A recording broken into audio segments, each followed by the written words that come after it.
Uric acid হলো আমাদের রক্তে থাকা বজ্র পদার্থ। শরীরে পিউরিন নামক একটি গুরুত্বপূর্ণ রাসায়নিক ভেঙে তৈরি হয় এটি।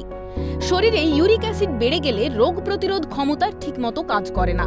এর জেরে নানান ধরনের সমস্যা শুরু হয়। অনেকেই রক্ত পরীক্ষায় ইউরিক ধরা পড়লেই আগে ভাগে ঢ্যাঁড়স টমেটো বাদ দিয়ে দেন, কিন্তু এ দেখি আদৌ মেলে সুফল? বিশেষজ্ঞরা জানাচ্ছেন ইউরিক অ্যাসিডের মাত্রা কমাতে সবজি বাদ দেওয়ার দরকার নেই, বরং মাটন, অ্যালকোহল, ফাস্টফুড বাদ দিলেই সুস্থ থাকবেন। ইউরিক অ্যাসিডের সমস্যায় পাতে রাখুন কুমড়ো, এতে গাউটের ব্যথাও নিয়ন্ত্রণে থাকবে।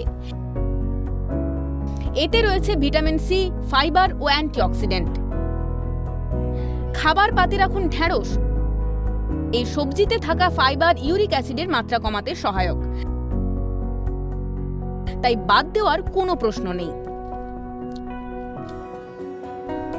ইউরিক অ্যাসিড বাড়লে ডায়েট থেকে বাদ দেন টমেটো। এবার আর এই ভুল করবেন না। টমেটোর মধ্যে ভিটামিন সি ও অ্যান্টিঅক্সিডেন্ট রয়েছে, যা ইউরিক অ্যাসিডের মাত্রা কমাতে সাহায্য করে। বিটা গ্লুকান ফাইবার সমৃদ্ধ মাশরুম ইউরিক অ্যাসিডের মাত্রা কমাতে সাহায্য করে।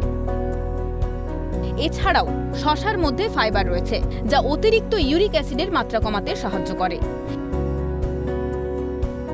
এছাড়া রোদের ডায়েটে পটল এবং বিনস বা বরবটির মতো সবজি রাখুন, ইউরিক অ্যাসিডের সমস্যা থেকে মুক্তি পাবেন। এই সবজিগুলো ছাড়াও ইউরিক অ্যাসিডের সমস্যা থেকে রেহাই পেতে খাদ্য তালিকায় সংযোজন করুন তাজা লেবুর রস বা lemonade, green tea, skimmed milk বা কম চর্বিযুক্ত দই, তাজা চেরির রস এবং প্রচুর পরিমাণে জল।